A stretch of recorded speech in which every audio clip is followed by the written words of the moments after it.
đôi này nóគ្នាបានដឹងអញ្ចឹងវីដេអូមុនខ្ញុំបាននិយាយអំពីច្បាប់ស្ដីអំពីអាកាសចរណ៍ស៊ីវិលកម្ពុជាថ្មីដែលធៀមនឹងដាក់ឲ្យប្រើប្រាស់ក្នុងខែ2ខាងមុខហ្នឹងហើយចម្ពោះនៅក្នុងហ្នឹងមានរហូតដល់25ចម្ពោះដែលបន្ថែមដល់14ចម្ពោះ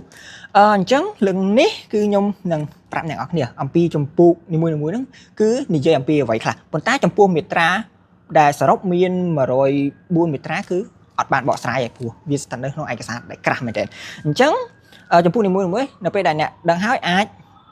បែងចែកឬក៏យល់ឲ្យថាមិនបានវាជាផ្នែកដែលសំខាន់ដាក់ទៅជាចម្ពោះអូខេខ្ញុំសូមអានហើយព្រោះខ្ញុំក៏អត់ចាំដែរអញ្ចឹងចម្ពោះទី1គឺតាក់ទងទៅនឹង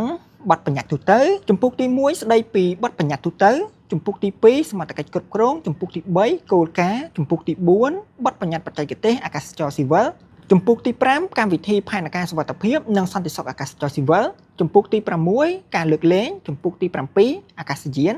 ចម្ពោះទី8បុគ្គលិកចម្ពោះទី9កិច្ចប្រតិបត្តិការអាកាសយាននិងការនាំផ្លូវអាកាសចម្ពោះទី10ការរុករកនិងសង្គ្រោះចម្ពោះទី11ទំនិញគ្រោះថ្នាក់ចម្ពោះទី12អាកាសយានគ្មានមនុស្សបើកនិងការងារពីលើអាកាសចម្ពោះទី13គ្រឹះស្ថានបណ្ដុះបណ្ដាលវិស័យអាកាសចរណ៍ស៊ីវិលចម្ពោះទី14រោងចក្រផលិតអាកាសយាននិងអង្គភាពថែទាំអាកាសយានចម្ពោះទី15អាកាសយានដ្ឋានចម្ពោះទី16កិច្ចការពារបរិស្ថានចម្ពោះទី17ការគ្រប់គ្រងឧបសគ្គនិងសត្វបង្កគ្រោះថ្នាក់នៅតំបន់ជុំវិញអាកាសយានដ្ឋានចម្ពោះទី18សន្តិសុខអាកាសចរណ៍ស៊ីវិលចម្ពោះទី19ការដឹកជញ្ជូនតាមផ្លូវអាកាសចម្ពោះទី20ការទទួលខុសត្រូវនិងធានារ៉ាប់រងចម្ពោះទី21អធិការកិច្ចអាកាសចរណ៍ស៊ីវិលចម្ពោះទី22ទោសបញ្ញត្តិចម្ពោះទី23ការអនុវត្តសន្ធិសញ្ញាឬអនុសញ្ញាអន្តរជាតិចម្ពោះទី24អន្តរបញ្ញត្តិចម្ពោះទី25អវសានបញ្ញត្តិ